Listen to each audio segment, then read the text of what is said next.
Denver 7 Now is sponsored by Ferguson and BAC Appliance Center, the best in bath, kitchen, and lighting for your home.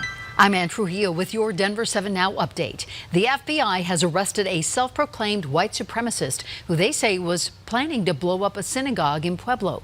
Richard Holzer had no idea he was talking to undercover agents when he rattled off his hatred of the Jewish people, or when he laid out his plan to destroy the building with the fake explosives the FBI provided him.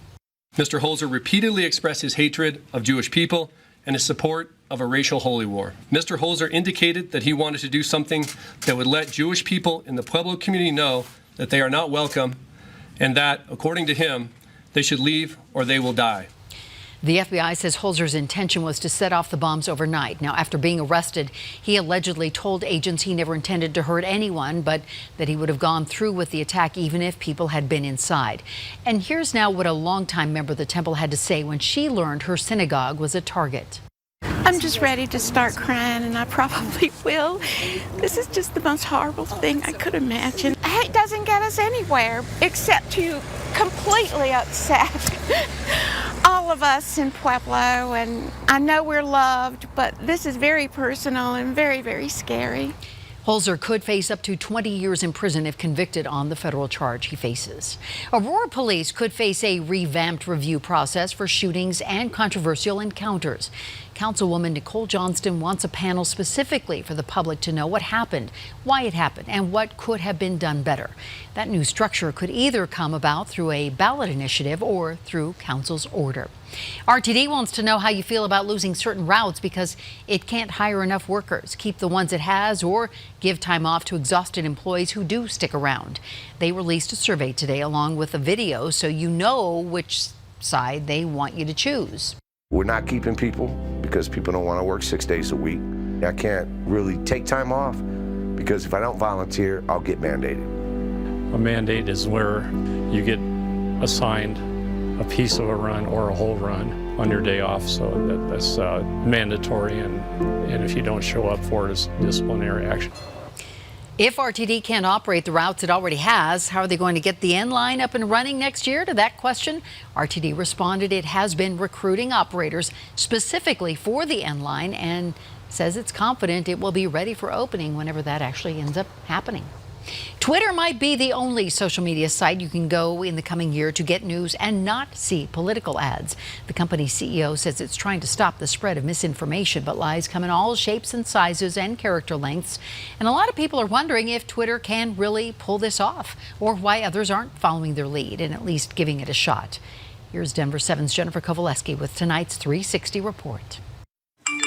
In a world where political ads on social media generate millions of dollars and influence millions of potential voters, figuring out what's real and what's not is tricky. And as the 2020 campaign ramps up, do you realize that you and Facebook have a credibility issue here? The argument over who is responsible for separating fact versus fiction is front and center. This isn't about helping the politicians. With Twitter's bold move to ban all political ads, and Facebook doubling down on keeping them, we're spinning this 360 for multiple viewpoints. From Twitter CEO Jack Dorsey, Facebook founder Mark Zuckerberg, Democratic lawmaker Alexandria Ocasio-Cortez, the chair of the FEC, and finally, a Washington Post tech reporter. Let's start with Twitter.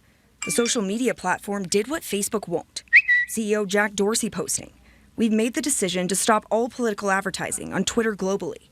We believe political message reach should be earned, not bought." A power play seen by many as a slap in the face to Mark Zuckerberg, who recently decided Facebook will run political ads. But here's where we need a reality check. Campaign spending on Twitter is nothing compared to what presidential candidates spent on Facebook, which means for Twitter, pulling political ads was a relatively easy way to stir up headlines and gain praise. A similar move for Facebook wouldn't be so simple. In a democracy, I believe that people should be able to see for themselves what politicians that they may or may not vote for so are you saying. Won't take them down. Just last week, Zuckerberg clashed with Democrats outraged over the policy. Zuckerberg doesn't think censoring politicians is right and could create a slippery slope. To which Democratic lawmakers like Alexandria Ocasio-Cortez fired back. Could I run ads targeting Republicans in primaries saying that they voted for the Green New Deal? Sorry, can you repeat that? So I'm just trying to understand the bounds here. What's fair game? I don't know the answer to that off the top of my head. Meanwhile, the chair of the Federal Elections Commission is also sharing her take, writing in a Washington Post opinion piece. Sell political ads, but stop the practice of micro-targeting, a way of targeting precise sets of people, like say women 20 to 55 who are young Republicans. Just because micro-targeted ads can be a good way to sell deodorant does not make them a safe way to sell candidates. It is easy to single out susceptible groups with little accountability because the public at large never sees the ad. Despite the new ban on political ads, a response to concerns around how ads could be boosted and targeted to spread disinformation. This Washington Post tech reporter says there's still plenty of pressure on Twitter this election when it comes to false information. But it doesn't address, what happens when President Trump tweets something that's false, or when a Russian actor uses a normal Twitter account to spread a false statement. Jennifer Kovaleski, Denver 7. So what do you think? Is this a good first step, a lost cause, or an infringement on free speech? Let us know with an email to 360@thedenverchannel.com. You can also comment on our Facebook page. Thanks for watching this Denver 7 Now update. Make sure to download the Denver 7 app for your smartphone to get breaking news and alerts around the clock. I'm Ann Trujillo.